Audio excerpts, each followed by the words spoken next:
esta hora le damos la bienvenida al asambleísta por la Alianza Partido Social Cristiano Cambio, Luis Fernando Torres. Gracias por acompañarnos, asambleísta. Buen día. Buenos días. Bueno, otro intento fallido en la asamblea. ¿Cómo califica usted la actuación de la Comisión de Fiscalización que no logró ni aprobar ni archivar la solicitud de juicio político contra el superintendente de bancos? Es lamentable que no exista una mayoría al interior de la Comisión de Fiscalización que se alinee con la mayoría del Pleno de la Asamblea, que quiere, por supuesto, un juicio político al superintendente de bancos, como quiso un juicio político a los anteriores miembros del Consejo de la Judicatura. Es que la Comisión de Fiscalización se conformó en mayo del año pasado en función de los intereses de la mayoría de aquel entonces, que no necesariamente es la mayoría que existe actualmente. En el caso del superintendente de bancos, la situación es sumamente grave porque él fue uno de los que desconoció la deuda del Instituto Ecuatoriano de Seguridad Social en materia de salud del Estado con el IES. Y ese desconocimiento conllevó inclusive a una serie de observaciones oportunas que hizo el contralor Pablo Celi. Por ello resulta inexplicable que en la Comisión de Fiscalización no haya existido el número mínimo de votos para que este proceso de juicio político pase al Pleno de la Asamblea. Algunos comentan que en el Pleno se podría tomar la decisión de avanzar con ese juicio político, pero no es fácil porque la Ley Orgánica de la Función Legislativa no prevé expresamente esta posibilidad, aunque tiene implícitas competencias la Asamblea Nacional en su Pleno para tomar una resolución al respecto. Lo más grave, como digo, es que el mensaje que se envía desde la Comisión es muy equivocado ante los jubilados, ante aquellos que fueron víctimas del desconocimiento de la deuda en materia de salud por parte de quien ejercía la superintendencia de bancos. Ahora, ante el limbo en el que dejó la comisión dicha solicitud, el asambleísta Homero Castañer se ha pronunciado y ha dicho que él propondrá la reestructuración de esta comisión. ¿Usted apoyaría esta propuesta? Bueno, no es fácil tampoco la reestructuración porque la Ley Orgánica de la Función Legislativa establece tiempos. Adicionalmente, si bien es un anhelo que comparto con el asambleísta Castañer, ello podría dar margen para que dentro de la Asamblea, en lugar de hablar de lo que nos importa, leyes para generar empleo, leyes para combatir la corrupción, leyes para derrotar a la delincuencia, en la Asamblea se comience un debate sobre la integración de una comisión u otra, y bien podría el ciudadano que está atento a las leyes que generen empleo, que combatan la delincuencia y combatan la corrupción, decepcionarse. Por ello es que si bien la intención es positiva, podría tener algunos tropiezos. Yo la apoyo, si hay votos debemos hacerlo, pero no creo que sea el momento debido a la gran expectativa que tiene la ciudadanía con la ley de fomento productivo, una ley que trae algunos beneficios interesantes, como exonerar del pago de una parte de la deuda a aquellos estudiantes que contrajeron préstamos y ahora no pueden pagar, van a dejar de pagar por lo menos los intereses, aunque no el capital, o un profesional que no encuentra trabajo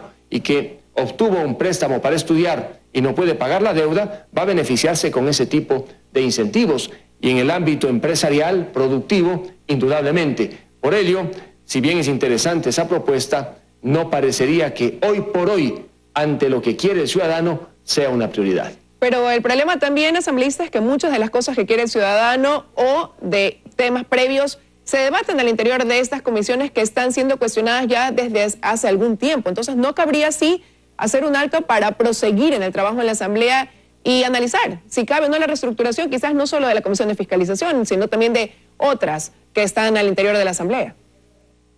Bueno, sí, es una posibilidad porque las comisiones tienen que trabajar, las comisiones tienen que responderle al ciudadano, tienen que ir con la misión de una Asamblea que quiere legislar para la gente, para la ciudadanía. Y si hay comisiones que no cumplen, estas tienen que ser objeto de reestructuraciones, observaciones.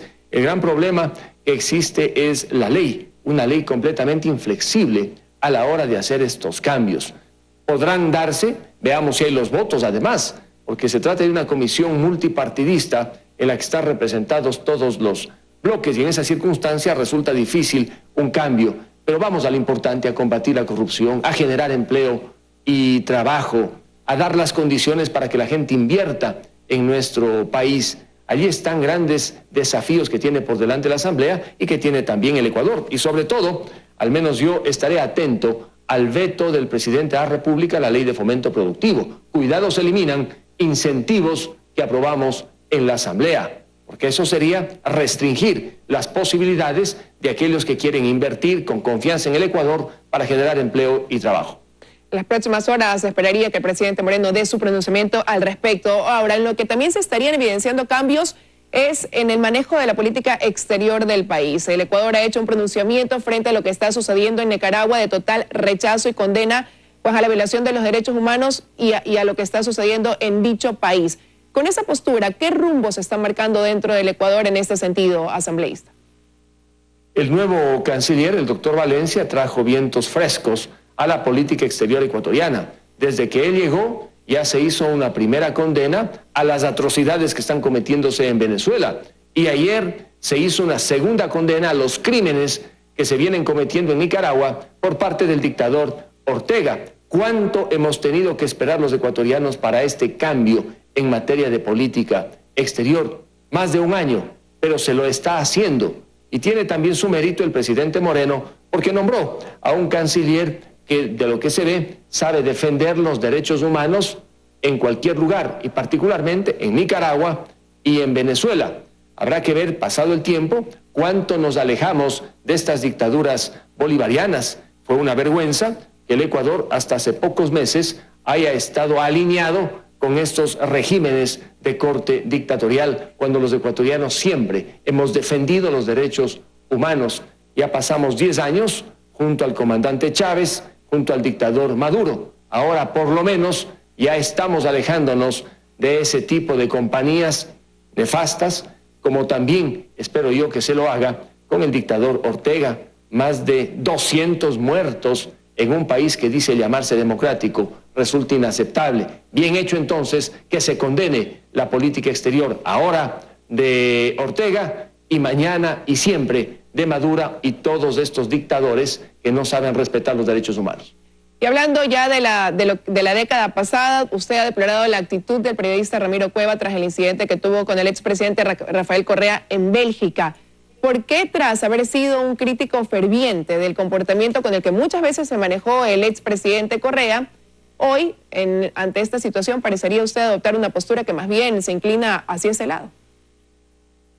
Mire, yo soy uno de los pocos en este país que desde el año 2007 ha hecho oposición abierta y frontal al socialismo del siglo XXI. Yo no fui alguna vez correísta, nunca. Los combatí y los combato hasta ahora. Pero también soy coherente en la forma de combatirlos. No se pueden utilizar ahora las prácticas del pasado, porque se pierde legitimidad en la lucha política. Yo no puedo aceptar que una persona le insulte a otra, le desafíe a golpes en presencia de un hijo o de una hija. Eso no me parece correcto. Hay otras formas de protestar contra las barbaridades que hicieron los últimos 10 años. Y como yo soy una persona frontal, digo las cosas como tengo que decirlas. Y en este punto he deplorado esa actitud de desafiar a golpes, insultar en una vía pública a un exmandatario en presencia de su hija. Eso no se hace. Hay otras formas, evidentemente, de combatir y tienen que combatir. Y lo que está haciendo, por ejemplo, el Contralor del Estado, el fiscal, los jueces, es lo correcto. Esto es, por los canales institucionales, investigar y sobre todo obligar a que rindan cuentas a aquellos que están llamados a hacerlo. Dentro de estas formas que usted menciona, podrían encajar lo que está sucediendo en torno a dos casos, por ejemplo, el caso Gabela y el caso Balda. ¿Qué precedentes están marcando también en el país?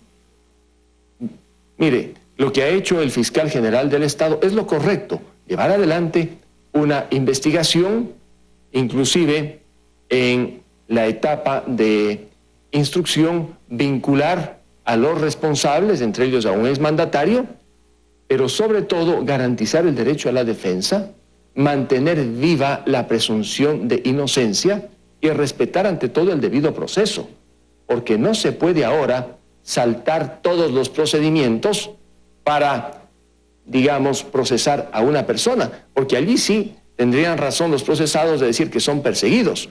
Y en un Estado de Derecho como el Ecuador, lo importante es que se apliquen las garantías constitucionales, que se defiendan quienes tienen que defenderse y finalmente que respondan como tienen que responder. Por ello, me ha parecido la actuación de quienes han estado en este proceso como fiscales o como jueces, sujetas evidentemente a la ley y seguirán sujetas en la medida en la que garanticen el derecho a la defensa, la presunción de inocencia, pero sobre todo el debido proceso. No se puede llegar al extremo de querer hacer ahora todo lo que se hizo en el pasado, porque si eso ocurre se deslegitima completamente la tarea de fiscalización. Las pasiones a veces tienen que apagarse, tiene que funcionar el cerebro si queremos tener una democracia saludable y un Estado de Derecho que sea respetable en el país y fuera del Ecuador. Lo que el país está viviendo y quiere es un baño, de verdad, que haya transparencia efectivamente y que de haber casos de corrupción se sancione a los culpables evidentemente. Y dentro de todo esto pues surge una ley de repatriación de capitales y ahí quiero saber si usted apoya esta propuesta de la presidenta de la Asamblea, Elizabeth Cabezas. Por supuesto, a tal punto que yo también la afirmé, es una propuesta que tiene que ser ampliamente debatida en la Asamblea Nacional, no se parece a algunos proyectos de extinción de dominio que se presentó en el pasado y que simplemente se convertían en una ventana abierta para que ciertos funcionarios públicos sin sentencia quieran despojar de sus bienes a ciudadanos. No nos olvidemos que para despojarle de su patrimonio a una persona tiene que haber una sentencia. Si no hay sentencia, ¿cómo le quita el carro, le quita la casa o le quita los bienes? Un juez tiene que decir, es culpable, y solo en esas circunstancias tienen que aplicarse las medidas más extremas. El proyecto es interesante, pero tiene que afinarse jurídicamente para que en el Ecuador, que queremos que sea un Estado de Derecho, todas las garantías sean debidamente respetadas. Ahora, si bien permite a través de la participación ciudadana investigar cualquier indicio de corrupción, ¿hasta qué punto podría caer en una buena intención el hecho de que aquellas personas que ya han sido sancionadas por estar vinculadas con un acto de corrupción decidan devolver el dinero que se robaron? Bueno, no van a devolver. Y si no lo hacen, habrá que quitarles lo que se robaron, con sentencia, por la vía legal. Pero los ecuatorianos tenemos que combatir a la corrupción de frente y con todos los instrumentos jurídicos y legales. Aquí no se trata de perseguir o de que algunos alcancen notoriedad a costa de otros. Lo que interesa es que los corruptos en el país respondan y lo mal habido devuelvan. Y para ello se necesitan leyes debidamente concebidas y sobre todo eficaces, que no sean simplemente letra muerta. Y ya para concluir, asambleísta, pues estamos a pocos meses de que arranque una campaña electoral rumbo a las seccionales del próximo año y se prevé que algunos asambleístas puedan dejar sus curules para postularse a otras dignidades dentro de estas elecciones seccionales. ¿Podría ser ese su caso, asambleísta Torres? Si fuera por las encuestas que al momento están divulgándose en la ciudad de Ambato, yo debería tomar ya la decisión de ser candidato a la alcaldía de mi ciudad, de la cual ya fui alcalde entre 1992 y el 2000. Pero no se trata solamente de encuestas o de tener alguna certeza de que uno puede ganar. Se trata de llevar un proyecto ciudadano, no partidista, porque no es la hora de los partidos políticos, de cambio. Y en mi caso, para que Ambato se convierta en una potencia en el centro del país, una potencia económica, una potencia segura, una potencia cultural, una potencia sustentable, medioambiental, en la que la gente quiera vivir, invertir y trabajar. ¿Pero descarta o no la posibilidad? Mayor. Sí, no la descarto. Todas las encuestas dicen que hay grandes opciones, que una gran mayoría estaría dispuesta a que yo lidere un gran cambio en la ciudad, pero esta decisión la anunciaré para finales de año, probablemente a finales de noviembre, principios de diciembre, porque si tomo la decisión, será para liderar un proyecto ciudadano de cambio, un gran cambio en el centro del país, desde la ciudad de Ambato. Y ese es un proyecto mayor, que no se trata de que uno figure o no, sino de dar un paso adelante en la ciudad más importante que tiene el centro del país, Ambato. Quiero agradecerle su presencia esta mañana en los desayunos de 24 horas. Gracias. Nos vamos a una pausa y